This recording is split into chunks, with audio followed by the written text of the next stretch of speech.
আমরা আজকে ঢাকার প্রাণকেন্দ্রই বলতে পারেন যে কারণ বাজারে খুব কাছে যেটা শান্তিনগর বাজারে আসলাম।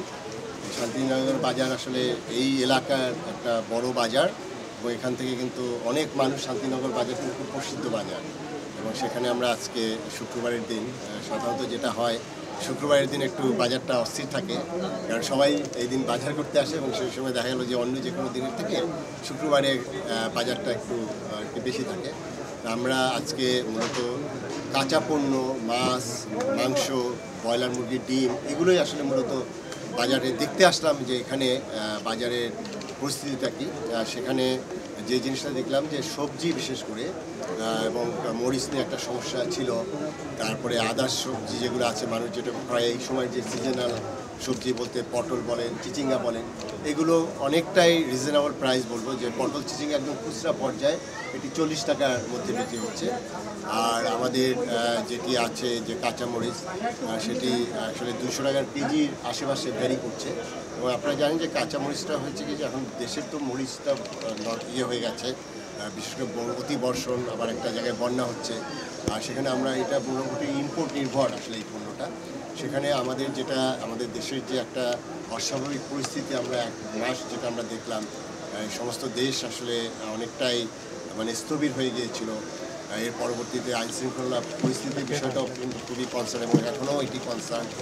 সেখানে আমাদের এই সময় পোর্ট থেকে বিশেষ করে আমাদের স্থলবন্দর থেকে এগুলো পণ্যগুলো নিয়ে আসা এবং এটা বাজারে যে সরবরাহ ব্যবস্থা, এটাই আসলে আমাদের একটা চ্যালেঞ্জ ছিল।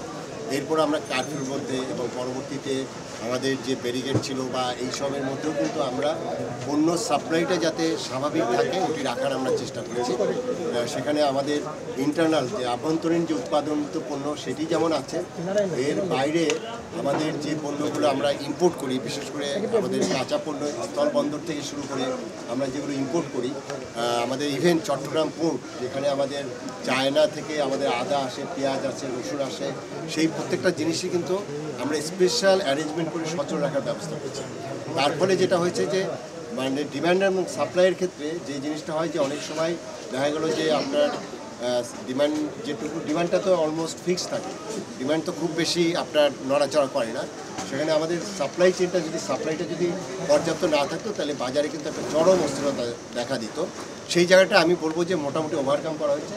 এবং আমি গত 3 দিন ধরে বিভিন্ন বাজারে গিয়েছি, বিশেষ করে কারণ বাজার।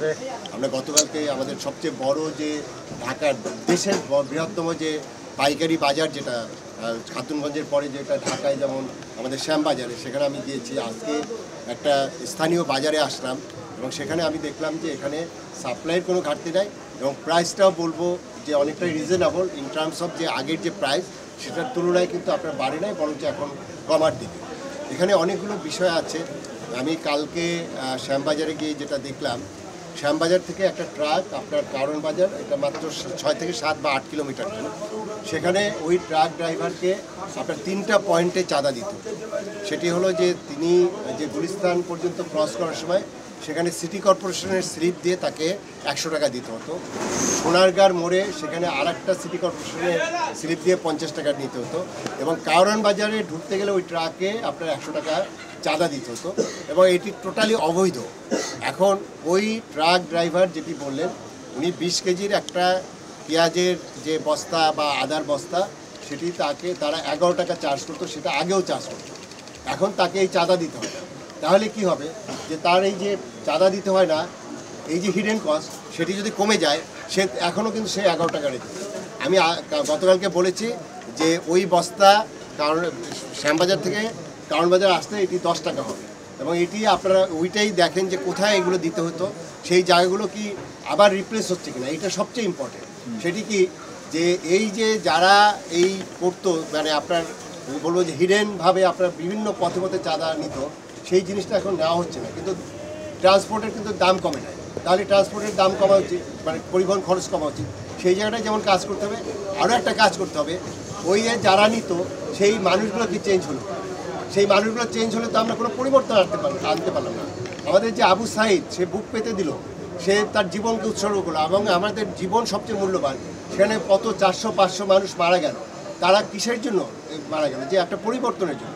এখন দেখা গেল যে সেখানে আপনার ওই যে চাঁদা সেটা মানুষ পরিবর্তন হলে তো আপনার ওই চাঁদাটাই থেকে গেল, তাহলে তো আমরা বেরোতে পারবো না। আরেকটা জিনিস আমার খুব ভালো লেগেছে, আমাদের ছাত্ররা এখন এগিয়ে আসছে। আমি দেখলাম যে এই আজকে ছুটির দিনে কিন্তু আপনার এমনি নর্মালি ট্রাফিকও থাকে না, অন্য দিন তো থাকে, আজকেও তারা দেখলাম এই যে আমাদের কাকরাইলের যে মোড়ে অন্তত ওখানে 40 জন স্টুডেন্টরা কাজ করছে, তারা এগিয়ে আসছে দেশের জন্য। তারা তো হয়তো এটা পার্মানেন্ট সলিউশন না, এটা আস্তে আস্তে সব স্বাভাবিক হবে, এবং তারা এই ইদানিং আমাদের বাজার মনিটরিংও সম্পৃক্ত হতে চায়।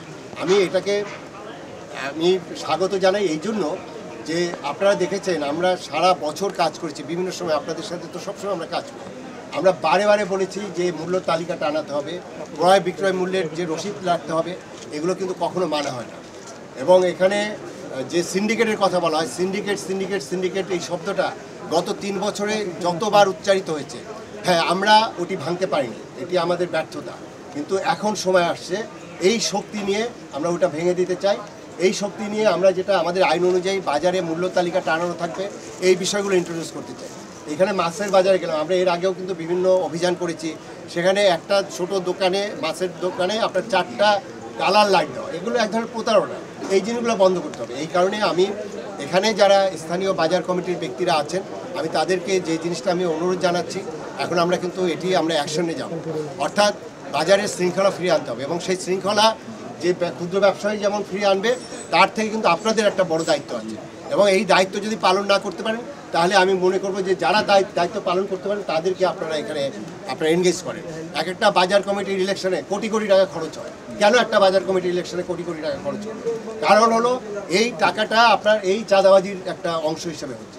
তো এই জিনিসগুলো ভেঙে দেওয়ার জন্য এখনই উত্তম সময়। আর আমি ছাত্রদেরকে যেটা আহ্বান করব, আমরা আমাদের প্রোগ্রামগুলো আমরা বিভিন্ন সময় দিচ্ছি আমাদের সারা বাংলাদেশে। আমি গতকালকে সারা বাংলাদেশে আমাদের অফিসারদের সাথে জুমে মিটিং করেছি, এবং সেখানে আমরা বলেছি তারা বাজারে গিয়ে আমাদের ছাত্রদের সাথে একসাথে করবে। তবে একটা জিনিস আমাদের খেয়াল রাখতে হবে, এই বাজার মনিটরিংয়ের নামে আবার এক ধরনের ব্যক্তিরা আসে যারা এখন ওই যে আপনারা যেমন বিভিন্ন জায়গায় ডাকাতি করছে না, রাতে আমাদের পাহারা দিচ্ছে, সেই জায়গাটা দেখা যাবে যে এই ধরনের মিসক্রিয়েন্ট যারা আছে তারা বাজার মনিটরিংয়ের নামে আবার অন্য কোনোভাবে এটাকে বিতর্কিত যাতে না করে। অর্থাৎ আমরা একটা ট্রান্সপারেন্ট একটা পদ্ধতি, যেটা হলো সাধারণ ভোক্তাদের, এবং আমি কয়েকজন ভোক্তাদের সাথে কথা বললাম, তারাও আমাকে জানালেন যে এখন সব কিছু একটা স্বাভাবিক পর্যায়ে চলে আসছে। আমি মিডিয়ার যারা ভাইরা আছেন, আমি আপনাদেরকে সবসময় ধন্যবাদ জানাই। আপনারা কিন্তু আসল জিনিসটা তুলে ধরেন, একদম আপনার সেখানে নির্মোহভাবে নিরপেক্ষভাবে এইগুলো তুলে ধরেন। এবং এই তুলে ধরার ক্ষেত্রেও কিন্তু আপনাদের অনেক চ্যালেঞ্জ ছিল, যে এই সত্যকে সত্য বলা যাবে না, সেই জায়গাগুলোতে আপনারা এখন ঘুরে দাঁড়ান। আমরা সেই সত্যকে সত্য বলতে চাই, যেটা কালো ছিল সেই কালোকে কালো বলেই আমরা সেটা দেখাবো। এইটাই আসলে আমাদের এই পরিবর্তন, এবং সেই পরিবর্তনটা যদি আমরা এই মুহূর্তে না করতে পারি, তাহলে কিন্তু দেশের কিন্তু আরও অনেক সময় আমাদের অপেক্ষা করতে হবে সেই পরিবর্তন। সবাইকে আপনাদের ধন্যবাদ।